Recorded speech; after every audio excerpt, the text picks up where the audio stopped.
अस्सलाम वालेकुम dear students. Hussain lectures में खुश आमदीद। Ribosome for class 9th। First of all, definition of ribosomes. Ribosomes are the tiny granular structures. ये छोटी मोटी नन्ही मुन्नी दानेदार साख्ती होती हैं that are either floating freely in the cytoplasm, जो सेल के साइटोप्लाज्म में या तो आज़ादाना हरकत करती हैं, तैरती हैं, or bound to the endoplasmic reticulum या फिर एंडोप्लाज्मिक रेटिकुलम के साथ जुड़ी होती हैं। लिहाजा राइबोसोम छोटी छोटी दानेदार साख्तें हैं जो या तो सेल साइटोप्लाज्म में आज़ादाना हरकत करती हैं या फिर एंडोप्लाज्मिक रेटिकुलम से जुड़ी होती हैं। Structure each ribosome is made up of almost equal amounts of proteins and ribosomal RNA। तो हर राइबोसोम बराबर मिकदार में प्रोटीन और राइबोसोमल आरएनए का बना होता है, यानी 50% प्रोटीन होती है और 50% ही राइबोसोमल आरएनए होता है। Ribosomes are not bounded by membranes, ribosome membrane से नहीं जुड़े होते। And also found in prokaryotes, ये प्रोकैरियोट में भी होते हैं। Eukaryotic ribosomes are slightly larger than prokaryotic ones. Eukaryotes के राइबोसोम प्रोकैरियोट्स के राइबोसोम से साइज में थोड़े बड़े होते हैं। ये राइट साइड पे स्केच दिखलाया गया है कि राइबोसोम के दो यूनिट होते हैं, एक लार्जर और दूसरा स्मॉलर यूनिट होता है। यही बात हम आगे स्ट्रक्चर में देखते हैं, जिसमें लार्जर सब यूनिट ऊपर है और नीचे स्मॉलर सब यूनिट रखी हुई है। दरमियान में आपको ब्लू थ्रेड नज़र आ रहा है। एक्चुअली ये ब्लू थ्रेड नहीं है, ये मैसेंजर आरएनए का मॉलिक्यूल होता है। तो लार्जर या स्मॉलर सब यूनिट ऑफ राइबोसोम ये प्रोटीन और राइबोसोमल आरएनए के बने होते हैं।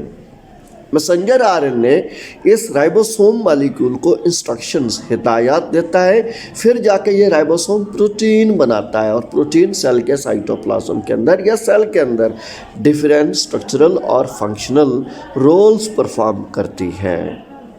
Let's say functions of the ribosome. Ribosomes are the sites of protein synthesis. Ribosomes ऐसी जगह हैं जहाँ पर प्रोटीन सिंथेसाइज होती है। So ribosomes are protein factories. Ribosome protein पैदा करने वाली फैक्ट्रियाँ हैं। Protein is extremely important to the cells. ये प्रोटीन सेलों के लिए इंतहाई ज़रूरी होती है। And so large number of ribosomes are found throughout the sales.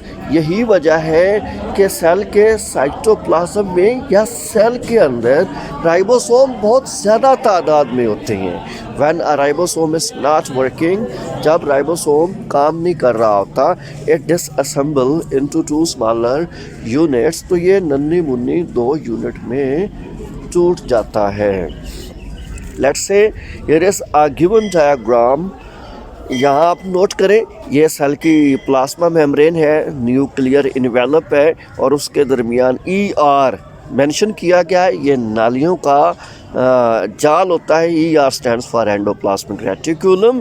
अगर आप गौर करें तो सेल के साइटोप्लाज्म में छोटे छोटे दाने नज़र आ रहे हैं। These are floating ribosomes in cytoplasm. ये सेल साइटोप्लाज्म में हरकत करने वाले राइबोसोम हैं।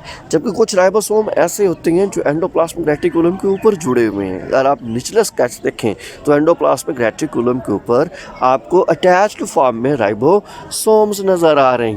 तो ये इनकी एक्रेस के हवाला से इम्पोर्टेंट डायग्राम मेंशन की गई है।